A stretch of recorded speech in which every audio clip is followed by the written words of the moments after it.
ಒಂದು ರಿಲೇಶನ್ಶಿಪ್ ತೋರ್ಸಕ್ ಹೇಳಿ. ಸೊ ಇದೆಲ್ಲ ಕ್ಯಾರೆಕ್ಟರ್ ಅಸ್ಯಾಸಿನೇಷನ್. ನನ್ಗೆ ಹಿಂಗಿಂತ ಮುಂಚೆ ಒಂದು ಹುಡುಗ ಇದೆ, ಅವ್ರಿಗೆ ಯಾರು ಹೇಳ್ಕೊಟ್ಟಿದ್ರು ನಾನು ನಾನು ನೋಡು ನೀ ನನಗೆ ಮದ್ವೆ ಆಗ್ಬೇಕು ಅಂತ ಹೇಳ್ತಾ ಇದೀಯಾ, first day sir, first meeting ಅಲ್ಲಿ ಮದ್ವೆ ಆಗ್ತಾ ಬೇಕು ಅಂತ ಹೇಳ್ತಾ ಇದೀಯಾ, ನಾನ್ ನಿನ್ಗೆ ಹೇಳ್ತೀನಿ ನಂದು ಇದು ನಾನು ಒಂದು ಟೀನೇಜ್ ಅಲ್ಲಿ ಒಂದ್ ಸ್ವಲ್ಪ ತಪ್ಪಾಗಿದೆ. ಲೈಕ್ ನಾನೊಂದು ಮುಸ್ಲಿಂ ಬಾಯ್ನ ಮದ್ವೆ ಆಗಿದ್ದೀನಿ.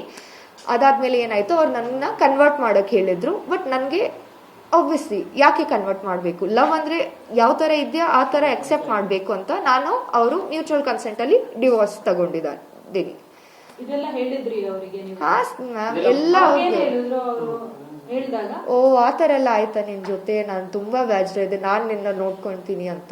ಅದಕ್ಕೋಸ್ಕರನೇ ನನ್ಗೂ ಅಷ್ಟು ಎಫೆಕ್ಷನ್ ಬಂತು ಮ್ಯಾಮ್. ಇಷ್ಟೆಲ್ಲ ಗೊತ್ತಾದ್ಮೇಲೆ ಇಷ್ಟು ಸಪೋರ್ಟ್ ಮಾಡ್ತಾರೆ. ತುಂಬಾ ಒಳ್ಳೆ ಚೆನ್ನಾಗೇ ಇತ್ತು ಮ್ಯಾಮ್ ಅವ್ರು ನನ್ನ ಜೊತೆ.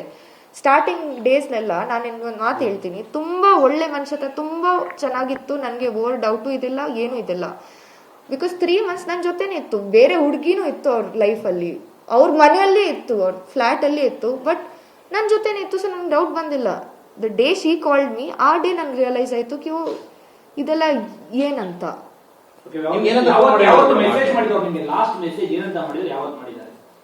ಸರ್ ಲಾಸ್ಟ್ ಮೆಸೇಜ್ ಜಗಳ ದಿವಸ 22nd ದಿವಸನೇ ಅವ್ರದ್ದು, ಯಾಕೆ ನೀನ್ ಬ್ಲಾಕ್ ಮೇಲ್ ಮಾಡ್ತಾ ಇದೀಯಾ, ಟಾರ್ಚರ್ ಮಾಡ್ತಾ ಇದೀಯಾ ಅಂತ ಮಾಡಿದ್ರು. ನಾನ್ ಕೇಳ್ತಿದ್ದೀನಿ ಇದ್ರಲ್ಲಿ ಬ್ಲಾಕ್ ಮೇಲ್ ಟಾರ್ಚರ್ ಏನು, ನೀನೇನ್ ಲೈಫ್ ಅಲ್ಲಿ ಇಷ್ಟ ಟೈಮ್ ಅಂತ ಲಾಸ್ಟ್ ಅದೇ ಬ್ಲಾಕ್ ಮೇಲ್ ಬಗ್ಗೆನೆ ಅವರು ಹೇಳಿದ್ರು ಸರ್.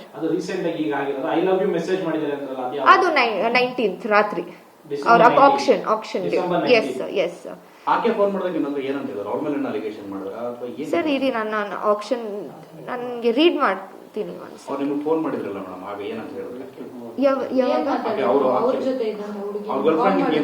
ಹುಡುಗಿ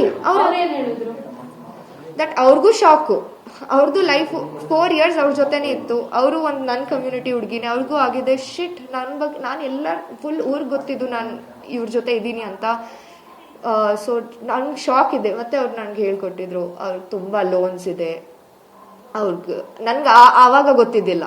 ಅವಾಗ ಅವ್ರು ನನ್ನ ಮುಂದೆ ತುಂಬಾ ಲೈಕ್ ನಾನು ತುಂಬಾ ರೆಸ್ಪಾನ್ಸಿಬಲ್, ನನ್ಗೆ ಇಷ್ಟು ದುಡ್ಡಿದೆ ಅಷ್ಟು ದುಡ್ಡಿದೆ ಅಂತ ತೋರಿಸ್ತಾ ಇತ್ತು. ಅವ್ರು ಹೇಳಿದ್ರು ತುಂಬಾ ಲೋನ್ಸ್ ಇದೆ, ಲೋನ್ ಜನ ಅವ್ರಿಗೆ ಲೈಕ್ ತುಪ್ಕೊಂಡು ಇರ್ತಾನೆ, ದುಡ್ಡೇ ಕೊಡಲ್ಲ, ಅವ್ರ ಫೋನ್ ರಿಸೀವೇ ಮಾಡಲ್ಲ. ಯಾರಾದ್ರೂ ಲೋನ್ ಜನಗಳು ಕಾಲ್ ಮಾಡಿದ್ರೆ ಫೋನೇ ರಿಸೀವ್ ಮಾಡಲ್ಲ ಅವರು. ಆತರ ಅವ್ರಿಗೆ ಎಲ್ಲ ಇರೋದೆಲ್ಲ EMI ಆತರ ಎಲ್ಲ ನನ್ಗೆ ಅವ್ರು ಫುಲ್ ಡೀಟೇಲ್ ಕೊಟ್ಟು ಹೇಳಿದ್ರು. ಅವ್ರು ವುಮನೈಸರ್ ಇತ್ತು, ನನ್ಗೆ ಐಡಿಯಾ ಇತ್ತು, ಬಟ್ ನನ್ ಈ ತರ ಲೈಕ್ ಈ ತರ ಮಾಡ್ಬೋದು ಅಂತ ನನ್ಗೆ ಗೊತ್ತಿದ್ದಿಲ್ಲ. ನಿನ್ನ ಪ್ರೆಗ್ನೆಂಟ್ ಮಾಡ್ಕೊಂಡು ನಿನ್ ಜೊತೆ ಈ ತರ ಎಲ್ಲ ಮಾಡಿದ್ರು ಅಂತ ನನ್ಗೆ ಗೊತ್ತಿಲ್ಲ. ಅದಾದ್ಮೇಲೆ ಇಮಿಡಿಯೇಟ್ಲಿ ಆ ಹುಡುಗಿ ಮೂವ್ ಆನ್ ಆಗಿದೆ ಮೇಡಮ್. ಇಮಿಡಿಯೇಟ್ಲಿ ಅವ್ರು ಹೇಳಿದ್ರು ನಾನು ಇದಕ್ಕೆ ವೇಟ್ ಮಾಡ್ತಾ ಇದ್ದೀನಿ ಎವ್ರಿ ಟೈಮ್. ಈ 4 years ಅಲ್ಲಿ ನನ್ಗೆ ಗೊತ್ತಿತ್ತು, ನನ್ನ ಮನ್ಸಲ್ಲಿ ಇತ್ತು, ಇಂಟ್ಯೂಷನ್ ಇತ್ತು ಏನಾದ್ರೂ ರಾಂಗ್ ಇದೆ ತಪ್ಪಿದೆ ಅಂತ. ಬಟ್ ಎವ್ರಿ ಟೈಮ್ ಅವ್ರು ಕವರ್ ಅಪ್ ಮಾಡ್ಕೊಂಡು ನನ್ನ ಕನ್ವಿನ್ಸ್ ಮಾಡ್ಕೊಂಡಿತ್ತು. ಬಿಕಾಸ್ ಅವ್ರಿಗೂ ಲವ್ ಇತ್ತಲ್ಲ ಮೇಡಮ್. ಸೊ ಅವರು ಮೂವ್ ಆನ್ ಆಗಕ್ ಆಗಲ್ಲ, ಒಂಥರ ಜೀವನನೇ ಮಾಡ್ಕೊಂಡಿತ್ತು ಅವ್ರ ಜೊತೆ, ನಾಯಿಗಳು ಸಾಕೊಂಡು ಅವ್ರ ಜೊತೆ ಆತರ ಇತ್ತು.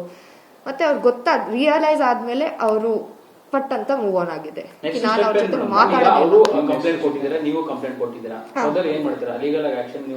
ಸರ್ 100% ಲೀಗಲ್ ಫೈಟ್ ಬ್ಯಾಕ್ ಮಾಡ್ತೀನಿ ಸರ್. ನಂದು ಏನ್ ತಪ್ಪಿಲ್ಲ, ನಾನು ಬೇಲ್ ಅಪ್ಲೈ ಮಾಡ್ತೀನಿ, DCPಗೆ ಲೆಟರ್ ರೈಟ್ ಮಾಡ್ತೀನಿ, ಕೋರ್ಟ್ಗೆ ಅಪೀಲ್ ಮಾಡ್ತೀನಿ. ನನ್ನ ಪ್ರೀವಿಯಸ್ ಕೇಸು B ರಿಪೋರ್ಟ್ ಯಾಕೆ ಆಗಿದೆ ನಾನು ನಿಮ್ಗೆ ಹೇಳಿದೀನಿ ಅಲ್ಲ.